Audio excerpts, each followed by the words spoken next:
on paper, it's probably the second toughest conference tournament as far as kids and qualifiers and teams that are in it. I think you kind of flip your mentality a little bit. You go from dual meet season, which is all about the team, to now you really try to focus on the individuals. And through doing that, you hope that each kid can do as best they can to get your team to place as high as they can. But at this point in the year, Ian Miller is going to have different needs than an Anthony Titulo, and actually different goals. I think Ian Miller's is to go in there and go to the MAC tournament, go in there, not lose a match, not get hurt, and come out and try to get himself more prepared for making an NCAA run. Where Anthony Titulo's mentality is going to be there to go there and to try to win a spot, try to win a match in a real important spot in the bracket where he can put himself in a position to steal a spot. So every kid's going to have a different, I don't want to say need, but a different priority in this tournament. So you have to help that kid do whatever he can to be most successful in the tournament for him personally, rather than just going there and saying, all right, every kid's going to be looking for a MAC title, because it isn't that way. There's kids on our team that we know probably aren't going to win it.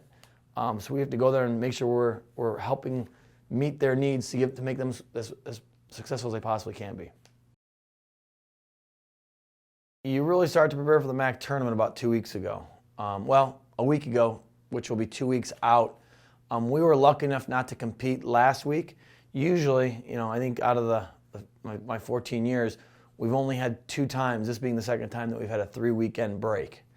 3 weekends before or 2 weekends before our MAC tournament. Usually there's only 1 weekend off in the middle. So we've been able to do things a little bit different. I know that when we did it 2 or 3 years ago, we had a really, really successful MAC tournament. Ultimately, I don't know if it makes a difference of when your weekends are off, but I would say with 2 weeks of practice, you have to start to prepare you guys for the MAC tournament. I think a month ago, we weren't really worried about the MAC tournament. You're still worried about certain duels and putting yourself in position to beat a Central Michigan. I don't, when we were getting ready for Central Michigan Edinboro, our worry wasn't about the MAC tournament. Our worry was about beating those 2 teams, and we prepared for those 2 teams. Since then, it's been about getting our guys to peak at the MAC tournament. So when we walk into Eastern Michigan on that Saturday morning, our guys are going to make weight, and they're going to feel great. Their bodies are going to feel good. Their minds are going to feel good. We might even lose a little bit of conditioning with the idea that we want our guys feeling better than being overtrained. It's real important that you don't overtrain your guys at this point in the year. It's a common thing for me that if you go into that MAC tournament and you want your season to be over, it's going to be over.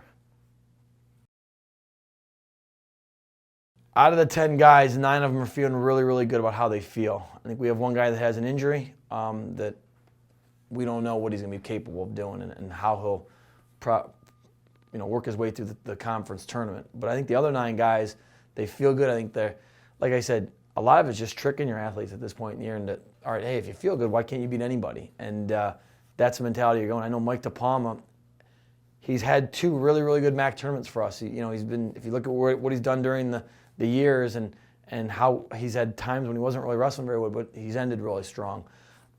He's wrestling about as good as I've ever seen him wrestle the last week of practice.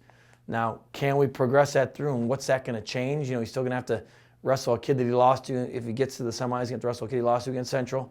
And then if he wins that, he's going to have to wrestle a guy that's ranked 4th or 5th in the country. Is anything really going to change? I don't know.